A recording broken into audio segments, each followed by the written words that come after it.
Como ter frequência nos estudos depois da maternidade. Oi, meus amigos! Hoje é Dia das Mães e eu resolvi voltar para o YouTube.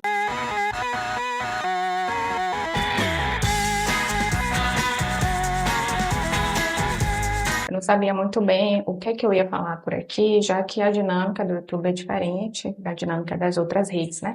Parece que aqui a gente tem mais tempo, a gente consegue até ter mais profundidade, a gente pode tratar como uma conversa mesmo, uma coisa mais leve, mais tranquila, sem ficar o tempo inteiro preocupada com o tempo, né? E aí eu decidi voltar da maneira que eu achei mais simples, que é respondendo dúvidas que vocês deixam para mim lá nas outras redes, na caixinha de perguntas, enfim.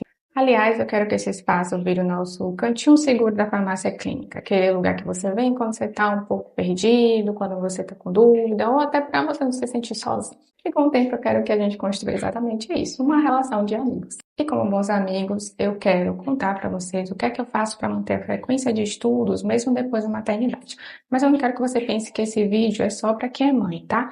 É para todo mundo que está com dificuldade mesmo de encaixar os estudos na rotina. Então, o grande problema para mim, na verdade, não foi nem o tempo, tá? Claro que o tempo impacta, né? Depois que a gente vira mãe, as coisas ficam um pouco mais difíceis. Mas o mais complicado para mim foi lidar com a culpa. Porque eu sempre trabalhei o dia inteiro e quando eu chegava em casa, eu sempre pensava que, nossa, ao invés de eu ficar com meu filho, que é o tempo que eu tenho para estar com meu filho, eu vou estudar. Então, vinha aquela culpa. Sei que era uma coisa para mim, que às vezes pudesse me fazer feliz, né? Mas a culpa existia, né? Eu acho que não só quem é mãe tem que lidar com esse tipo de coisa, né? A gente também lida com a falta que faz a nossa família como um todo. Às vezes a gente está estudando, mas a gente está sem ver nossos amigos, né? Então, a culpa, ela está atormentando a gente o tempo inteiro. Só que ao mesmo tempo eu pensava o seguinte, eu preciso estudar, porque eu gosto de estudar, não é só uma questão de necessidade. Eu gosto de estudar, me sentia melhor estudando, eu gosto de aprender, eu gosto de evoluir, né? E aí eu ficava meio que nesse limbo. Eu chegava em casa, ia estudar, e eu ficava pensando que era para estar com meu filho, ou então, se eu resolvesse ficar com meu filho, eu ficava pensando que era para ter estudado.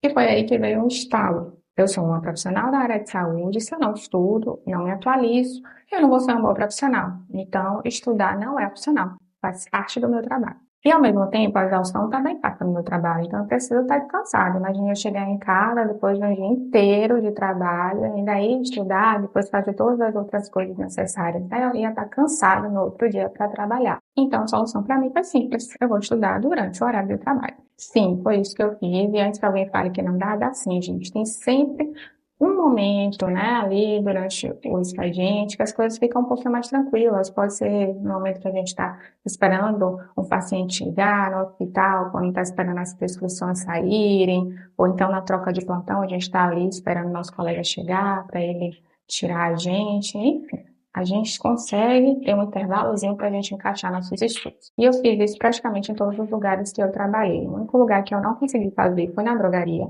Eu fiquei pouco tempo também, né? Não sei como seria se eu continuasse. Mas a drogaria realmente é um lugar que parece que está todo organizado para que a gente se mantenha sempre no operacional, né? Para que o tempo inteiro a gente esteja fazendo alguma coisa e a gente não consiga evoluir e, consequentemente, não consiga sair do lá. Mas o pulo do gato nem foi a questão de estudar durante o horário de trabalho, sim organização. Nunca deixava para definir na hora o que eu ia estudar.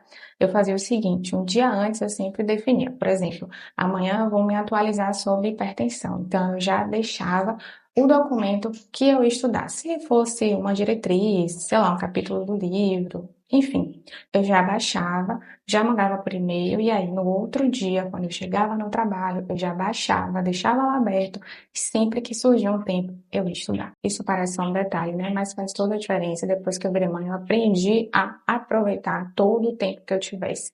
E isso foi essencial. E para fechar, um conselho bem de amiga para vocês, não duvidem do poder da constância, tá?